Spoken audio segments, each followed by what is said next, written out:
Good evening and welcome to News Tonight this Wednesday, the 6th of May 2026. My name is Michael Jordan Lukomwa with Elizabeth Nakakunya, sign language interpreter. Let's start with a look at the headlines. The news headlines are brought to you by the Deposit Protection Fund of Uganda. Keep your information up to date with your regulated financial institution. Customer deposits are protected up to 10 million Ugandan shillings. Terms and conditions apply. President Museveni injects 3.3 billion shillings into Hajj preparations.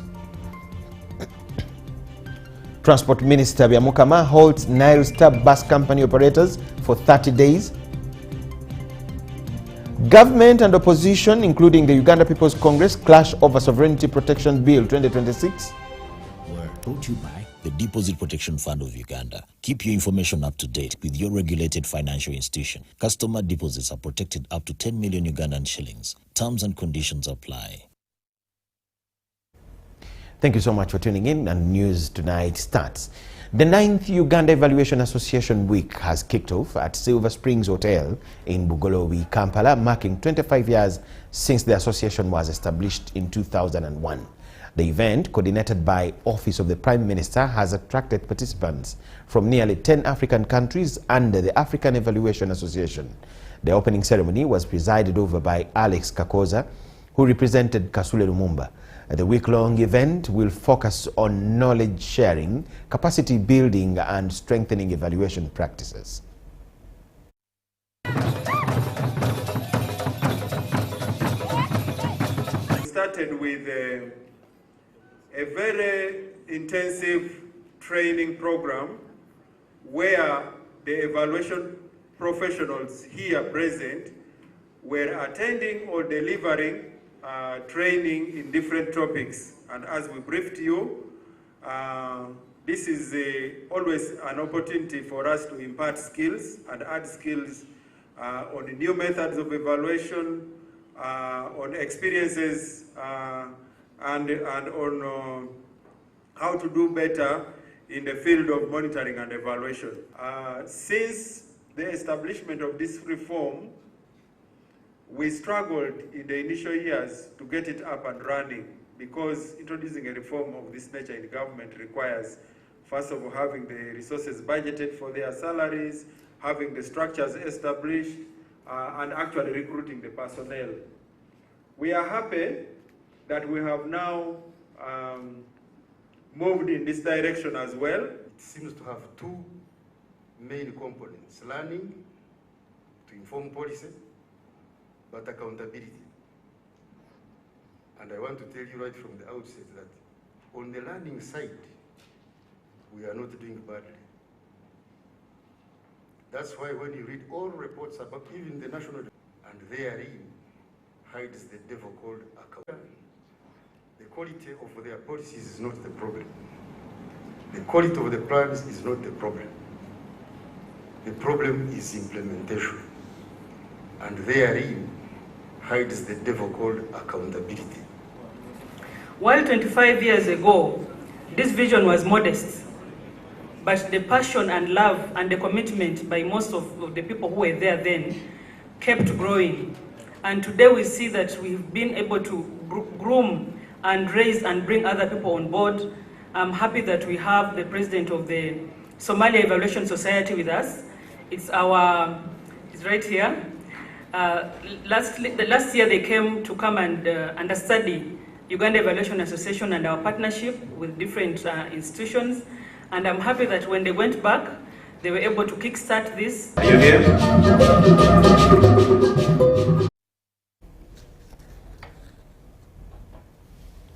Over 150 imams and amirats have received a major boost ahead of this year's Hajj after the president of Uganda extended the 3.3 billion shillings to facilitate their pilgrimage to Mecca.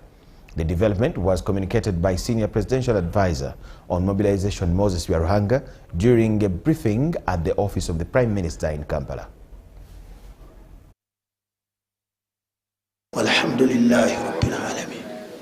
The pilgrims will travel in 2 batches starting tomorrow under arrangements by Annual Travel and Tawakul Travel. What I want to urge you all the pilgrims that we are going to a very sensitive place a place of very many people, a place with different laws from those we are used to in our country, a place that has fundamentals that we are supposed to follow as Muslims. So when we get there, be careful, follow what you have learned from the different groups that have taught you or that you are traveling with, to make sure that you do not fall victim of doing something that is not allowed by law Islamically.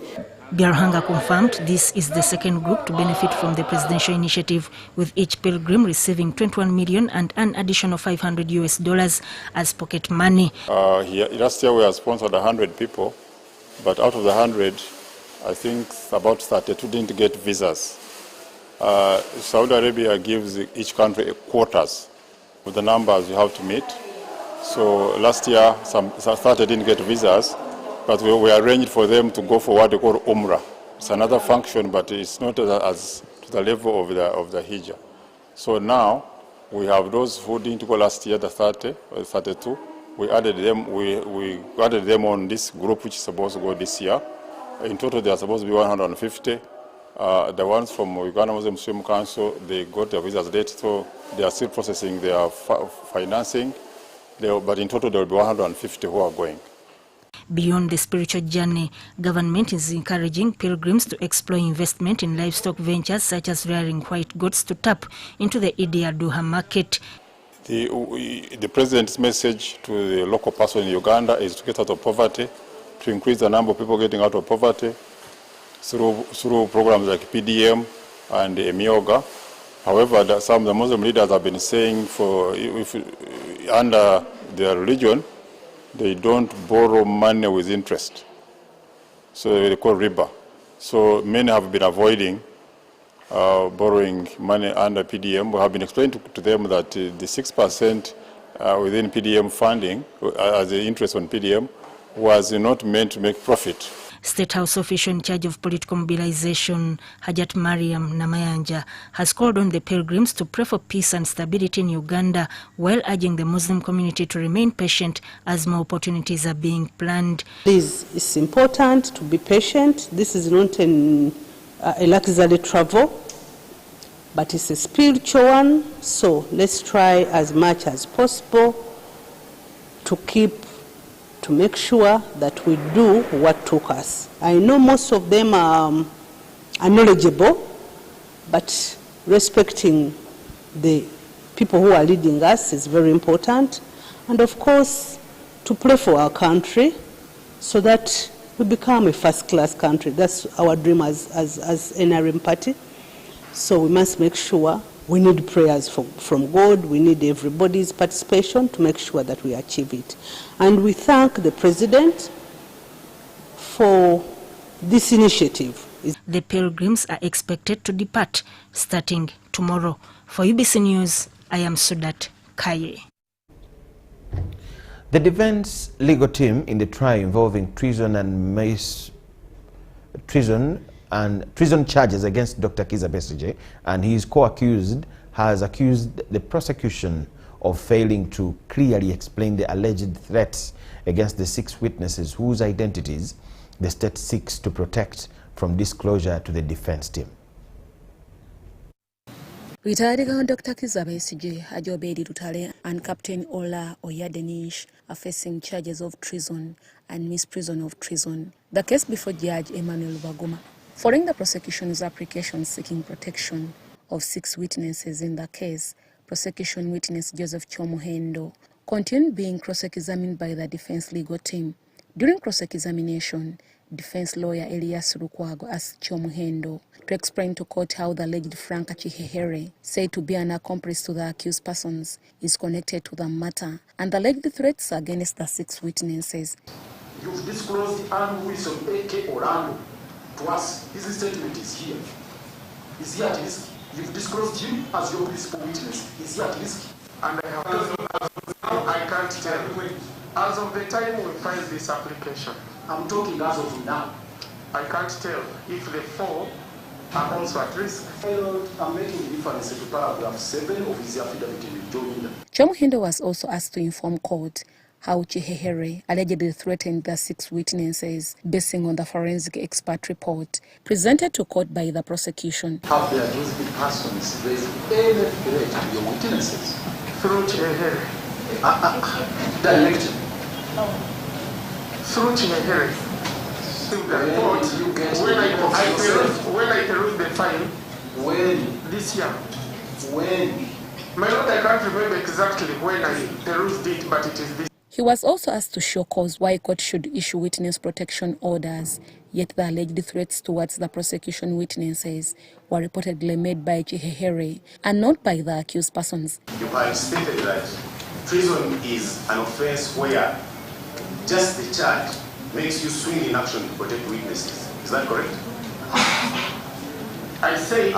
is that correct? Yes or I no? say... Yes or no? I will ask you for what you say. Yes or no? Yes. That's what you say. Defense also accused the prosecution of filing the witness protection application as an afterthought, since it was made after disclosures had already been made to the defense legal team. That the witnesses were under threat before March 2026, the setting. Yes or no? My lord, the threats are recurrent. You want also court to believe that they are still under threat, since it's a question you wanted to answer. Yes or no? Yes, they are still under threat. But even when they were under threat before 2nd March, you took your time, even when disclosure had started, time more than a month, to come to ask for witness protection. Referring to the United Nations conventions and other cited statutes by the prosecution in support of the witness protection application, the defense challenged the applicability in the matter before court. Can you charge of someone of only an intent under international law as an expert of law? There should be an actus reus and the mens rea. An intention to willfully kill is not envisaged under international law. We only talk about willful killing. The killing must have happened. The defense argued that granting such an application will infringe on the accused's non-derogable rights as enshrined under Article 44 of the Constitution of Uganda. Due to time constraints, Judge Emmanuel Baguma has adjourned the case to 28 May 2016 for the defense to continue cross-examining Joseph Chomuhendo. The accused Dr. Kizza Besigye, Haji Obedi Lutale, and Captain Ola Oyadenish were remanded to Luzira Government Prison. Deborah Namamonde, Viola Nance. The communities of Kampala have been notified that on Monday, the 11th of May 2026, there will be a historic 14-minute aerial congratulatory message display in honor of President Yoweri Kaguta Museveni ahead of his inauguration on the 12th of May 2026. This was announced by the NRM Secretariat as it flagged off party leaders to mobilize their respective areas for the Tuesday event. The NRM Secretariat has met and briefed district, city and division NRM chairpersons from across the country about the forthcoming inauguration of President Yoweri Kaguta Museveni. Being invited here today to attend the inauguration briefing, but also inform you that you will be attending the inauguration function as representatives of other party leaders and members of the party from across the country. This function is time-bound. We are here to inform our members to go and mobilize our supporters to come and witness what is going to happen on the 12th. The meeting, convened at the party's secretariat in Kampala, was intended to amplify mobilization efforts for the Tuesday 12th May 2026 ceremony. Line with the D-Day, mobilization around the Kampala-Wakiso Mukono cluster, being in close proximity with the venue, Kololo, shall be given extra mobilization attention to draw the masses to attend the function at Kololo. Working alongside the National Organizing Committee, NRM intends to paint Kololo grounds yellow. Precisely the people we are inviting must receive these materials and tailor either shirts or dresses to their taste. And that is what they will wear on the D-Day, the 12th of May. The party has also tasked its structures to embark on nationwide popularization campaign for the events. That you go back and mobilize those particular individuals, you bring them to witness this historical event that will take place on Tuesday, the 12th, here in Kampala at Kololo. Are we together? But in the same vein, in upcountry districts, publicity drives shall be conducted on the D-Day to create a national celebratory mode across the country. According to NRM, there will be a public drone thank you message display on the night of Monday, 11th, 2026. Let's take note of this, especially those from around Kampala.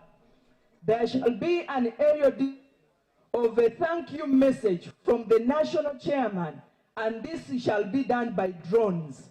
They popularly call it a drone show. This shall be happening over the skies of Kampala. It shall happen on the night of Monday at 8 p.m.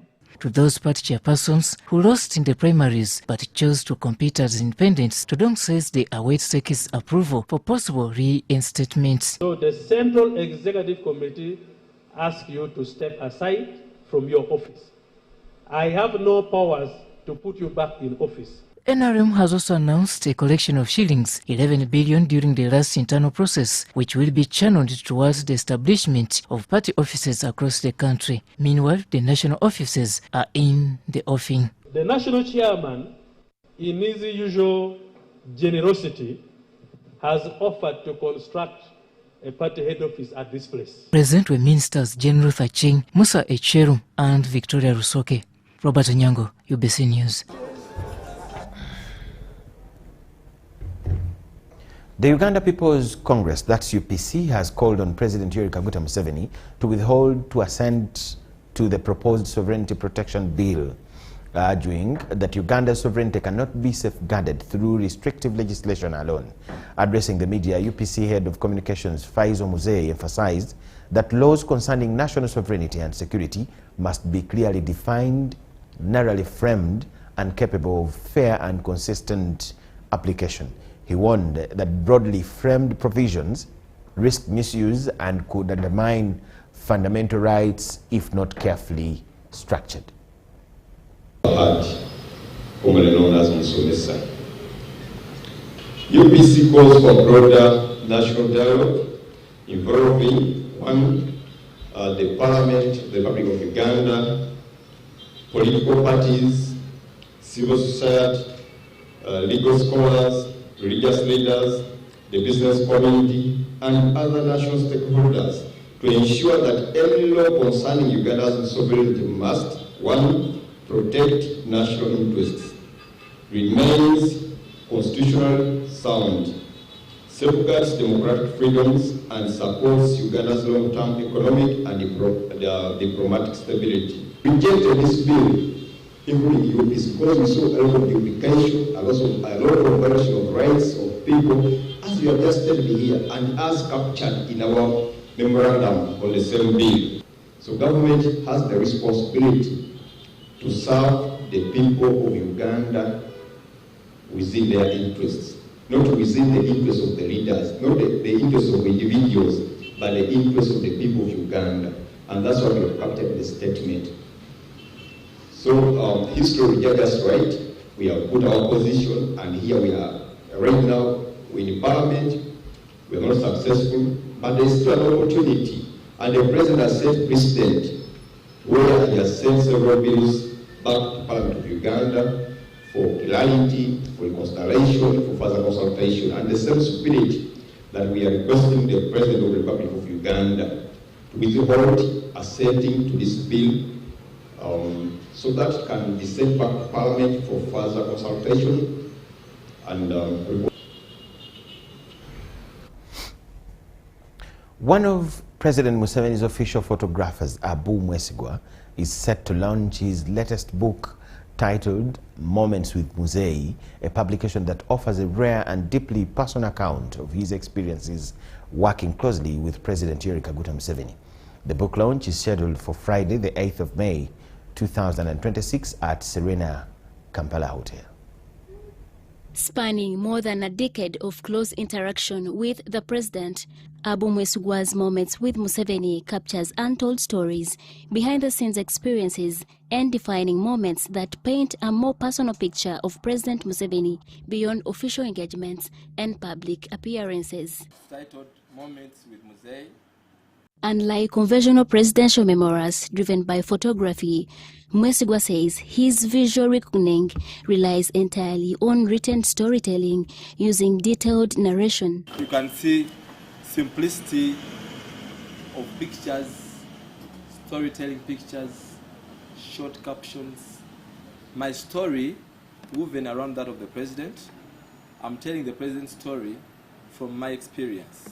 According to Abu Mwesigwa, the book seeks to highlight values of discipline, resilience, sacrifice, and leadership drawn from his personal observations over the years. To start with President Museveni, telling my story, but talking about the man, talking about the stories, showcasing pictures that you people rarely see. There are moments that happen around the president that you never get to see. I decided to compile them here for the last 12 years. They are in this book. He says it was President Museveni's personal discipline, consistency, and lesser-known human side that inspired him to document the experiences captured in Moments with Museveni. The aspect of humility, about patience, about this gentleman. Felt I needed to tell the world a little more about the president, about Museveni, because I feel I have a little bit of, there's a why I know him, because of my proximity, because of the freedom, the chance he has granted me. He also recalled some of the most difficult moments encountered during his work around the presidency. So while in Kasese, I decided to go into the maize garden, from the maize plantation with him in the middle. And shortly, like we say in school, no sooner had died. He looked at me, said, "Well, what's wrong with you?" The publication, forwarded by President Museveni, is expected to add to the growing documentation of Uganda's political and leadership journey by offering readers an insider perspective. Irene Faith Nantongo, Alvin Kalubi, UBC News.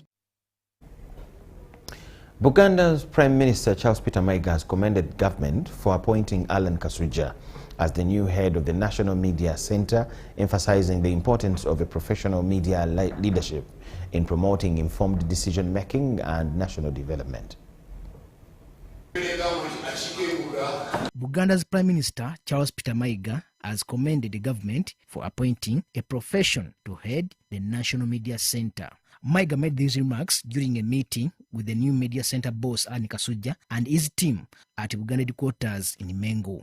Mayiga expressed satisfaction with the appointment, emphasizing the importance of media in Buganda and Uganda as it plays a crucial role in disseminating information that helps people make informed decisions. The media center should teach us to respect one another. That's very important, because that is how you cement unity within a country. And a united population makes huge strides in terms of social and economic advancement. And I think that's your biggest task, because you see, we listen. We get to know the communication that comes from government officials.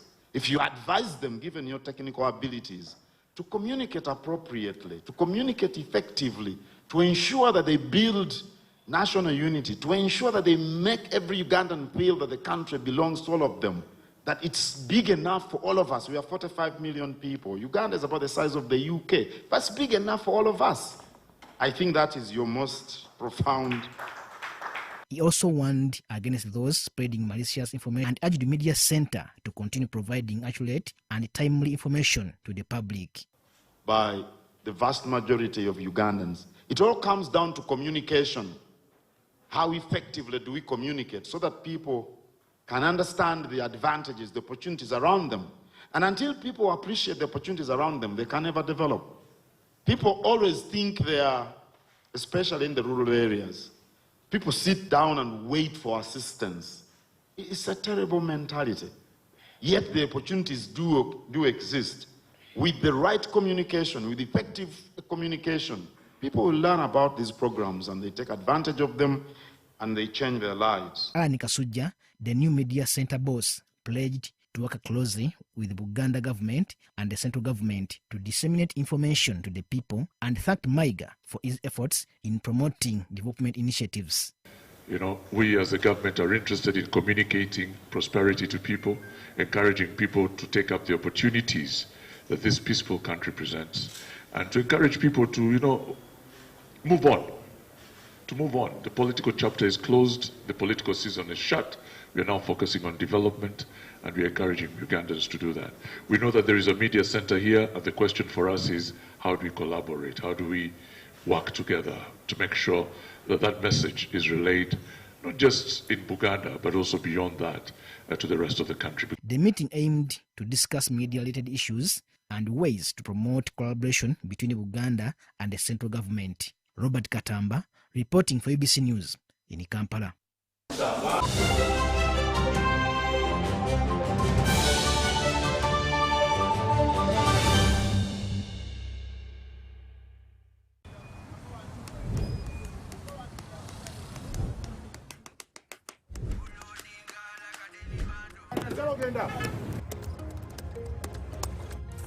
And that's it for today. Till the next episode.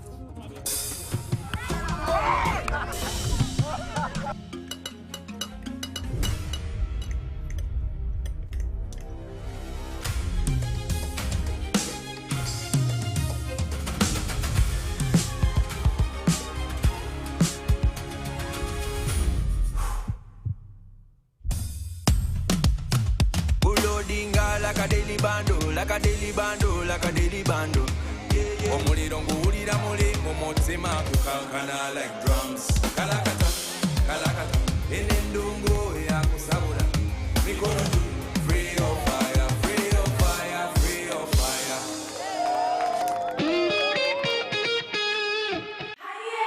It's back, bigger and with more business opportunities. It's the Pearl of Africa Tourism Expo, Poate 2026, Uganda's flagship tourism event. Poate 2026 will take place from the 21st to the 23rd of May 2026 at the Speak Resort Convention Center, Munyonyo, under the theme Wanderlust. It's your time to thrive.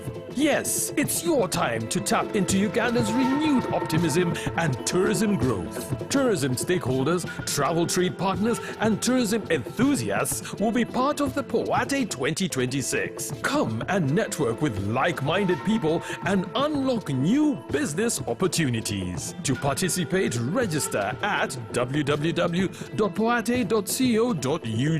Poate 2026 is brought to you by Uganda Tourism Board and partners.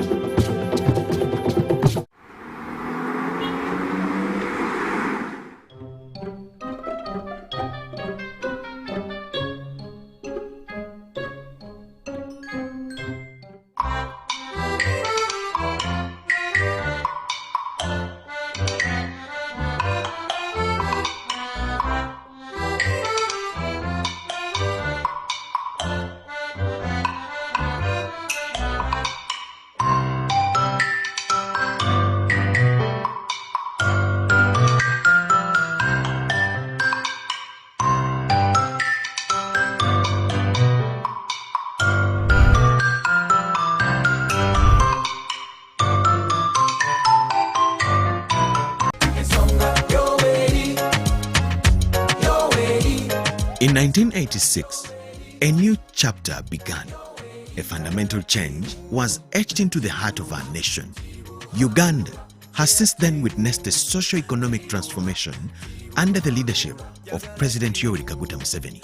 Through peace and security of persons and property, economic growth, infrastructure expansion, health improvements, education, regional integration, industrialization, digital transformation, youth and women empowerment, wealth creation, among others.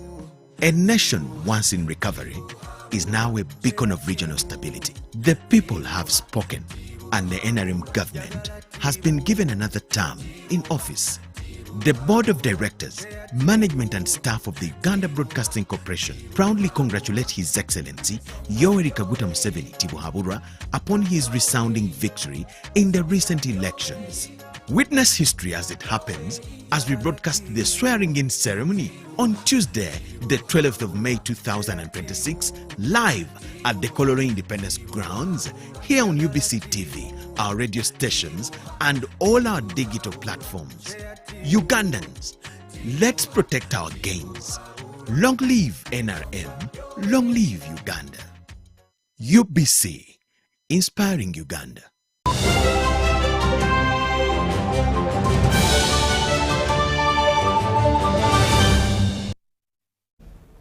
UBC News Tonight, thank you so much for watching and welcome back from the break. Government has defended the need to streamline the implementation of the foreign policies in Uganda. This was after Parliament passed the controversial Protection of Sovereignty Bill 2026, which is said to be a solution to the continuous interference with Uganda's development policies. Government Chief Whip Hamson Obua says that the move followed the harmonization process, which also considered the views of the stakeholders. The critics of the Protection of the Sovereignty Bill maintain the stand that the legislation could instead dilute Uganda's sovereignty. That gives us 353 members. So we have the quorum. The Protection of Sovereignty Bill 2026 was passed with amendments during the Tuesday, 5th May 2026 Parliament sitting. Those in favor say and the contrary nay. The ayes have it. A bill for an act titled the Protection of Sovereignty Act 2026. The title has been settled and the bill is passed.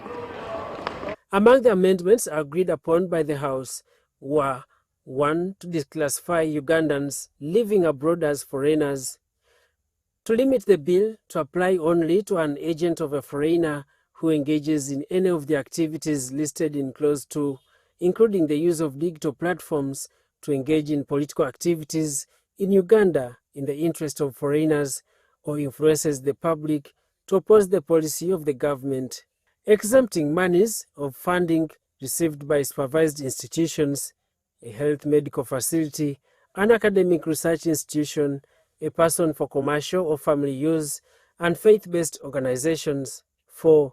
An agent of a foreigner is barred from engaging in any activity that promotes the interest of a foreigner against the interest of Uganda. The bill further provides that an agent of a foreigner will need an approval of the cabinet in order to influence the development of the government policy.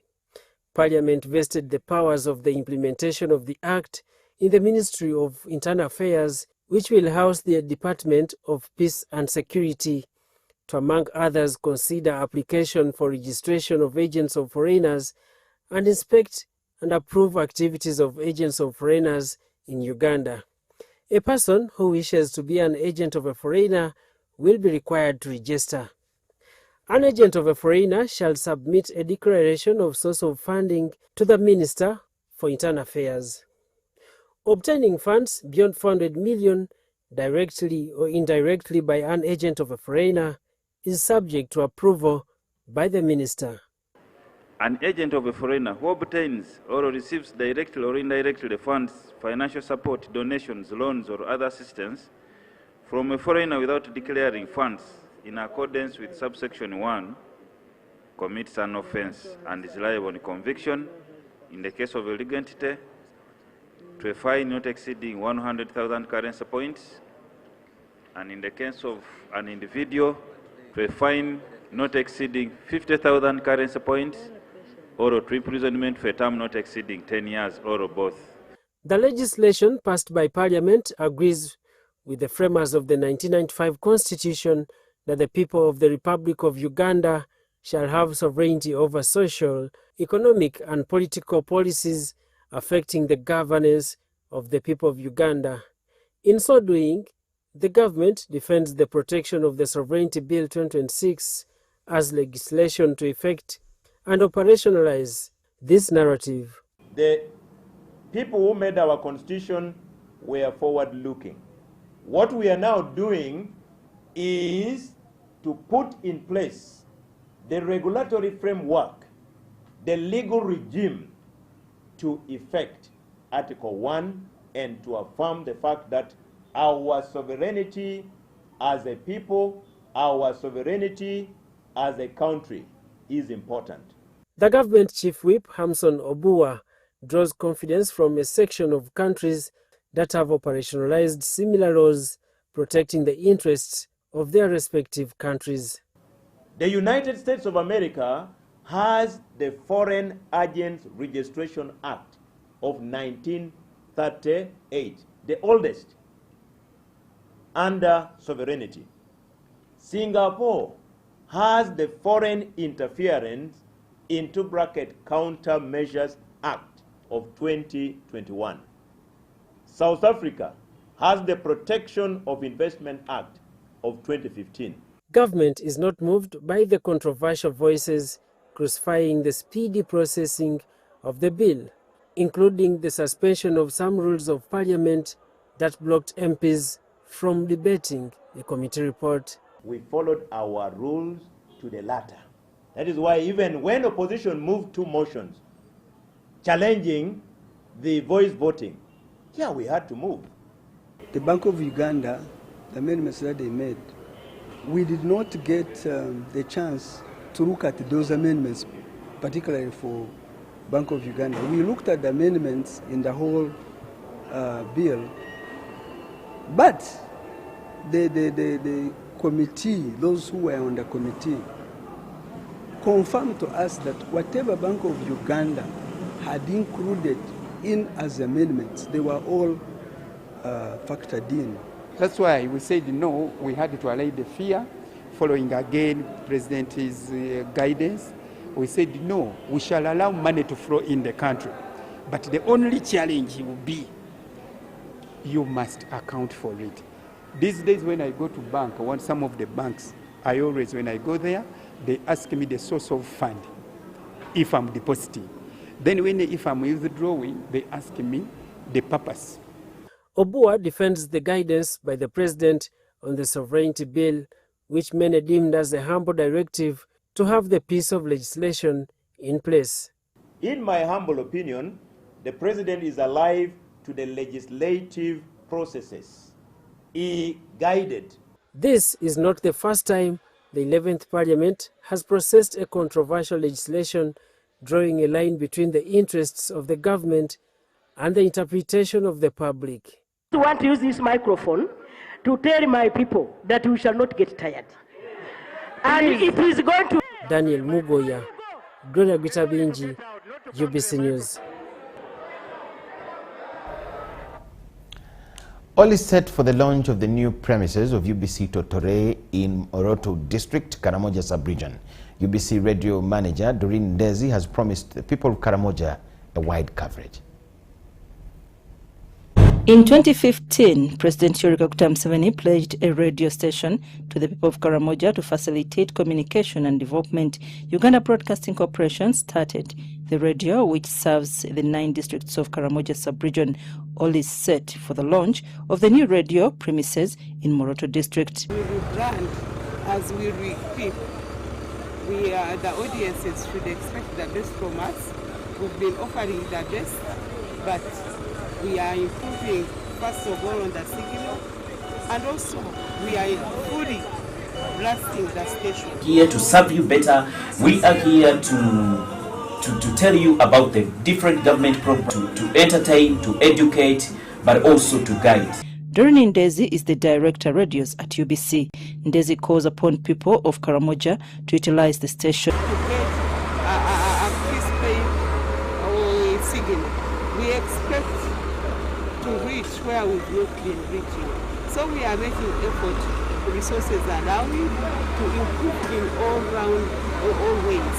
We are making a 360 degrees turn around to make sure that we offer service. UBC Public Relations Officer Wilfred Senyange calls upon all people in Karamoja to utilize the station.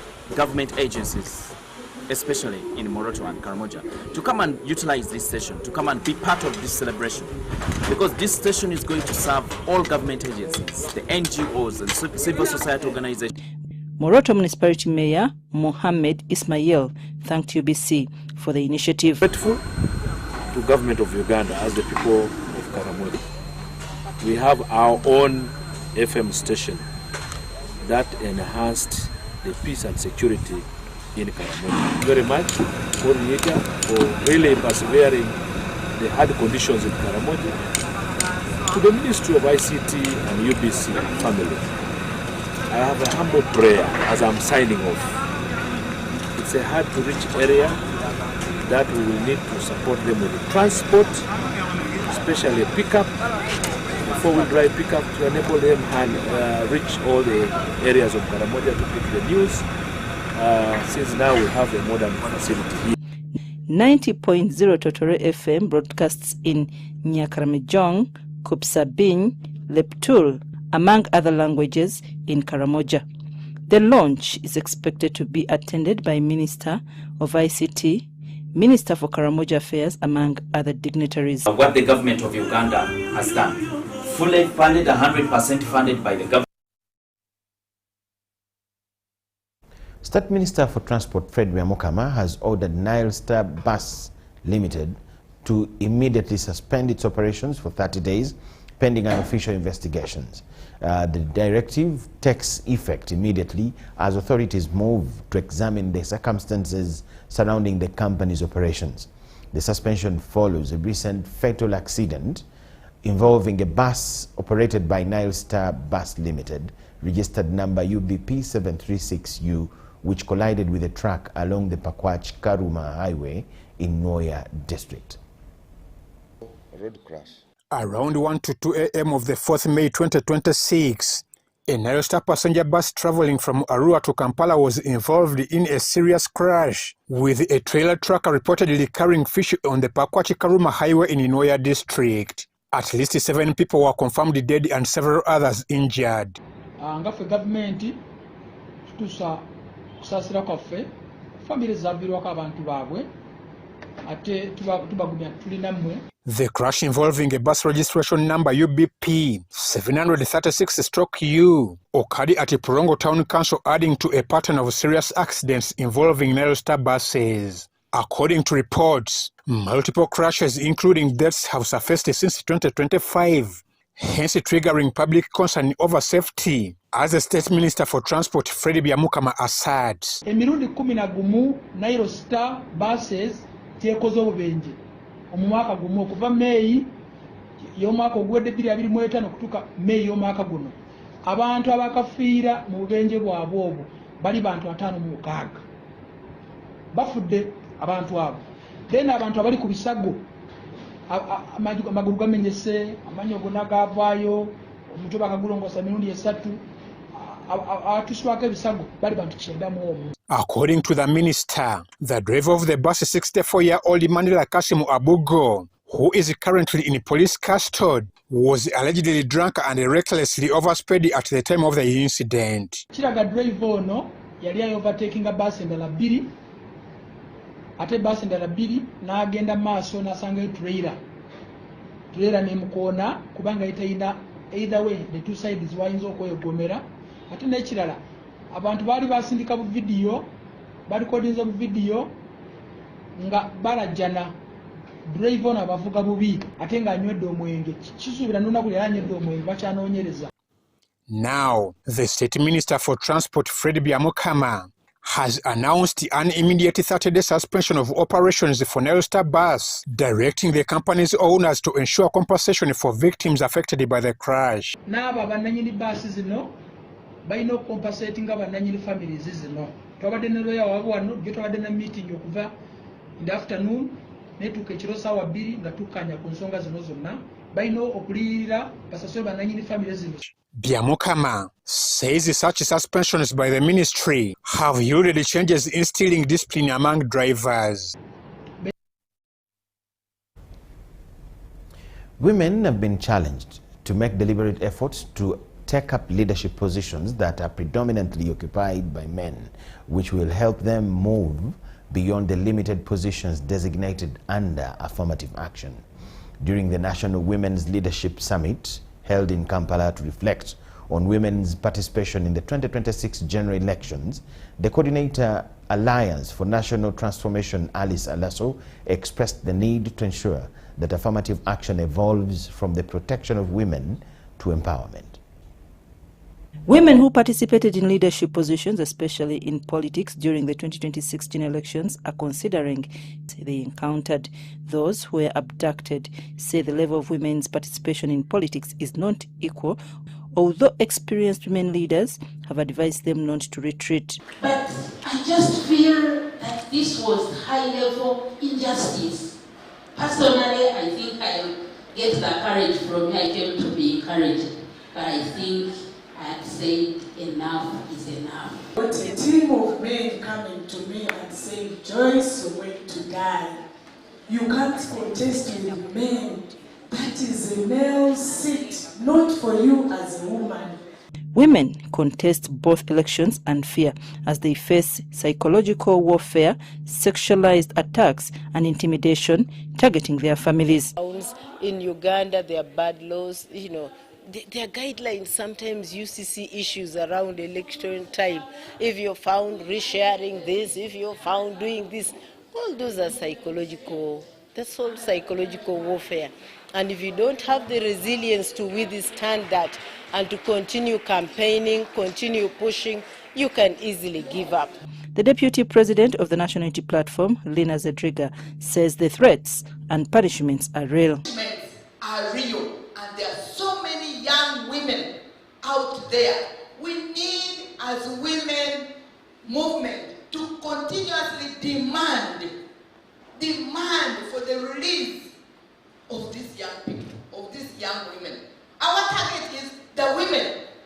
The woman representative for Wakiso, Betty Ethel Naluima, questioned how multipartyism and the women movement will be handled, while Nabagabe Kalule Flavia, woman representative for Kasanda, recommended that the military be removed from Uganda's elections to maintain peace. When you look at the EDs of this country, when you look at the ministers themselves, look at even parliamentarians themselves, if there were no women's seats, are we able to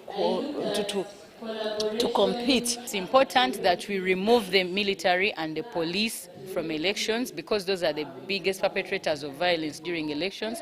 It is also important that we have credible leaders that oversee the entire electoral governance process because during the national...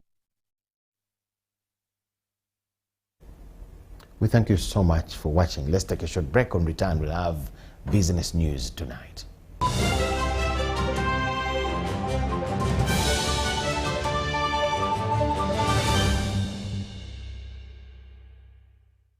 It's our mission to secure your money. Protecting your money is as important as earning it. It is for this reason that the Deposit Protection Fund of Uganda, DPF, was established by the government of Uganda to provide deposit protection to customers of regulated financial institutions. In the unlikely event that your commercial bank, credit institution or microfinance deposit-taking institution fails, the DPF will pay you up to 10 million Uganda shillings. Keep your personal information such as national identification number, mobile phone or an alternative bank account updated with your banker. Terms and conditions apply. For more information, contact DPF at Aha Towers, Plot 7 Lodell Road, Kampala. Call 0312-206-400 or visit our website at www.dpf.or.ug.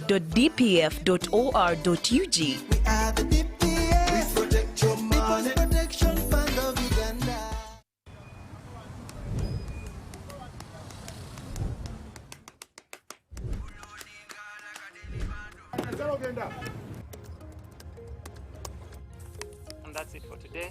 Till the next episode.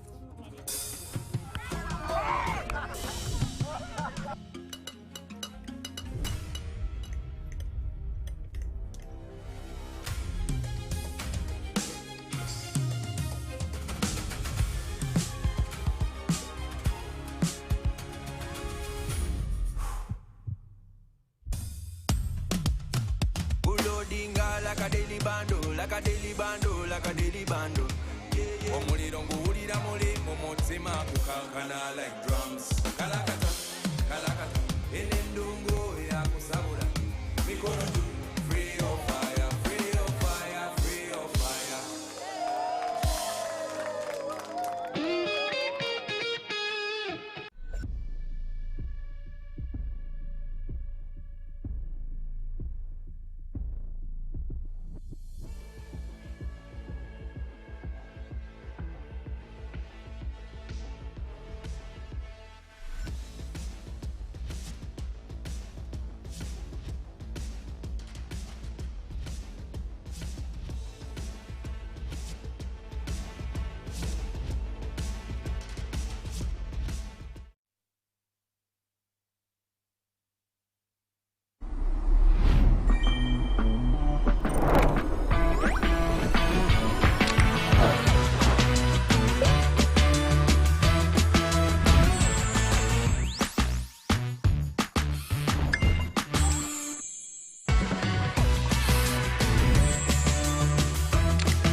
Common 50 series, perfect snap, any zoom. Enjoy 9 GB free MTN data valid for 3 months. Available in any Techno or MTN outlet near you. MTN is regulated by the Uganda Communications Commission.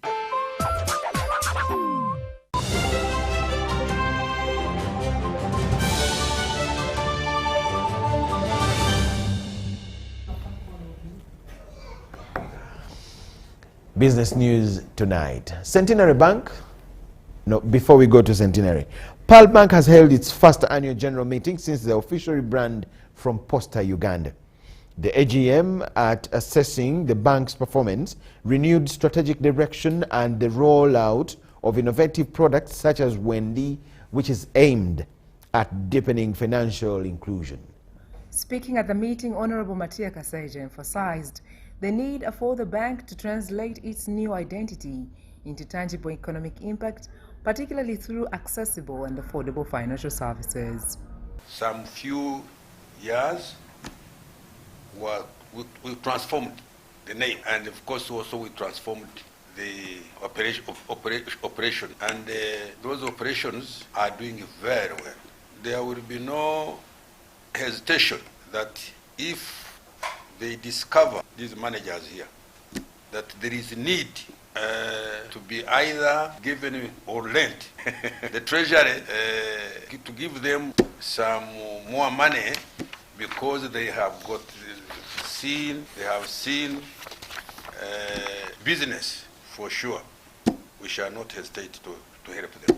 Managing Director Dr. Julius Kaketo outlined key growth indicators and reaffirmed the bank's commitment to consumer-centric solutions. What is left are two things, and these are to do with customers.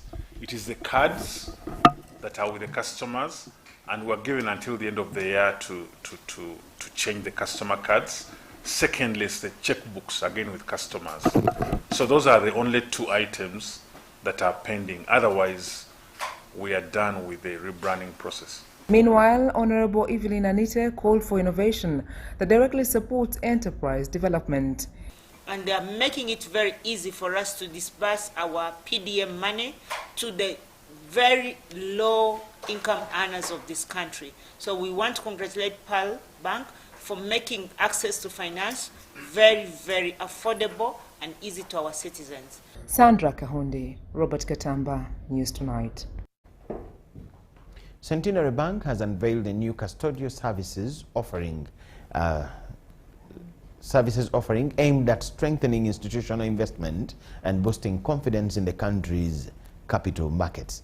This positions Uganda as an attractive destination for long-term patient capital while strengthening the domestic investment ecosystem. Launched in Kampala, is designed to securely hold and manage financial assets on behalf of institutional investors, including pension funds, insurance firms, and asset managers, while improving transparency, accountability, and transaction efficiency. Today marks the beginning of a journey, one that is defined by professionalism, accountability, and shared responsibility for Uganda's financial future. We look forward to connecting and partnering with all of you, our customers, our regulators, and our partners. The launch comes as Uganda's financial sector experiences steady expansion, with growing pools of institutional capital demanding more robust and secure management systems. Guest of honor, Dr. Michael Governor Bank of Uganda, emphasized the broader economic impact, noting that custodial services are critical to financial stability and investor confidence. We are aiming at raising close to 490 trillion shillings as working capital, but we need patient capital of about 400 trillion shillings as well if we are going to realize the 500 billion economy by 2040. So what we are launching here today is a step in the right direction, and Centennial Bank must be congratulated for this. And we believe that they are setting a good example, which others should also follow in deepening our financial sector towards bringing more products that are supportive of growth to this economy. The move signals a growing alignment between banks, regulators, and investment players, seen as essential to building a resilient and transparent financial system. We also have an establishment outside, beyond the borders of Uganda, and as a group we look forward not only increase our footprint, but also doing many more services and products for the services, custodial services being one of them, and we're happy to be here. As Uganda continues to deepen its capital markets, this development could mark a turning point in how institutional investments are safeguarded and managed. Sandra Kahonde, Robert Katamba, News Tonight.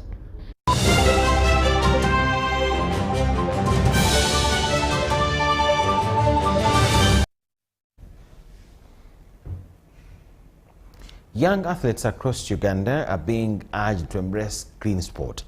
This follows an outreach campaign by the National Anti-Doping Organization in partnership with the Uganda Secondary School Sports Association during its Ball Games 1 at Seroma Christian High School in Mukono.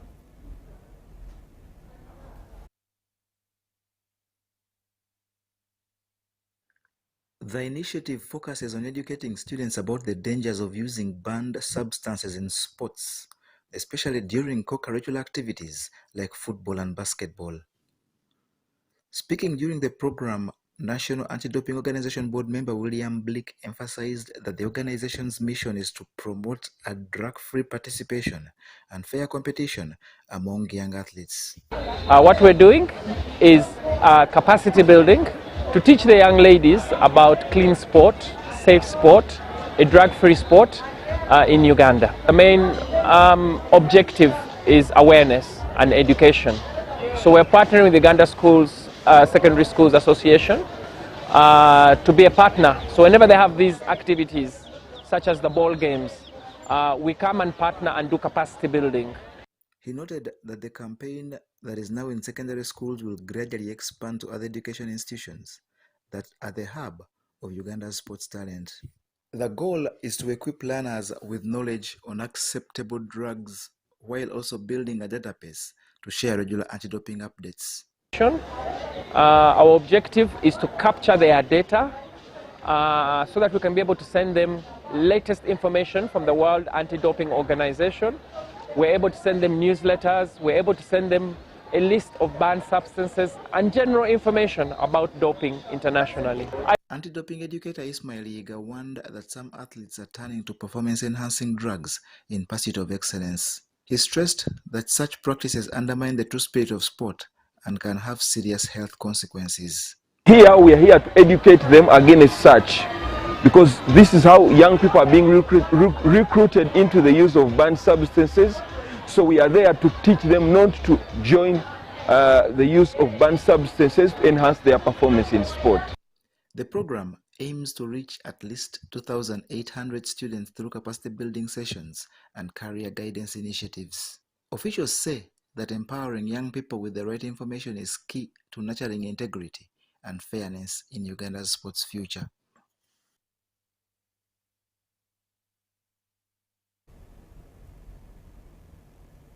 Over a record of 55 drivers, which is the highest ever, are expected for this weekend's 201 kilometers Pearl of Africa rally in the districts of Kiruhura and Mbarara, being the second round for both the Africa Rally Championship and the National Rally Championship. All top drivers from the continent are expected.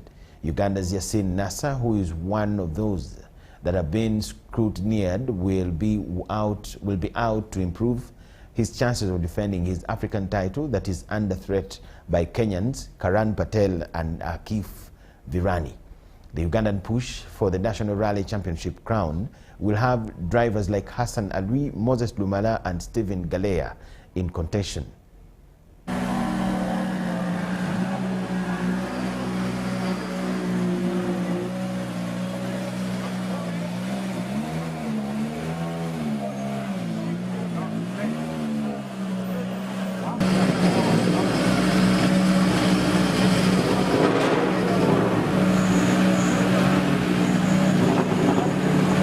We are always ready, but you can't predict what happens with the rally cars. As far as the Pearl of Africa around Uganda, we are 100% ready. As you can see, the scrutineering is going on right now, and we are almost clear. The routes are different. They are all new routes except for one, and quite fast, quite tricky, and let's see how it goes. All the drivers will say what they want to do is to go flat, but our target is to finish the event, which is the most important thing, and gain some good points. As you know, we are very low in points from the WRC because we had a hiccup with the car during the event. So I think our target should be finishing.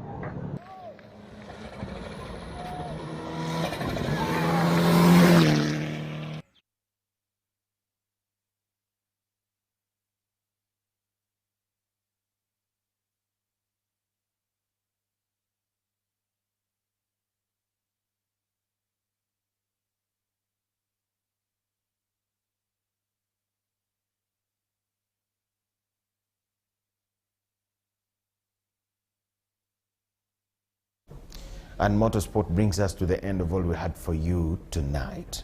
Thank you so much for watching from wherever you are. My name is Michael Jordan Lukomwa with Elizabeth Nakakoni. We end here as Newsroom to give you room watch behind the headlines at 10 p.m. Bye-bye.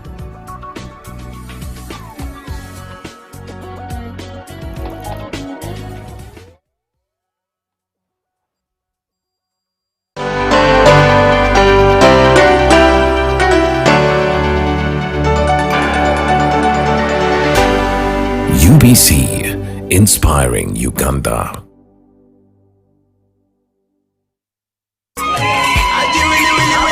It's finally here, and you're all invited. This Thursday, the 7th of May, 2026, is the grand launch of UBC Totore Radio 90 FM, based in Moroto, Karamoja. Come be part of this great milestone. The launch begins at 8 a.m. in Moroto Town, Karamoja. Come and enjoy the vibe of UBC Totore 90 FM. Ninayoka.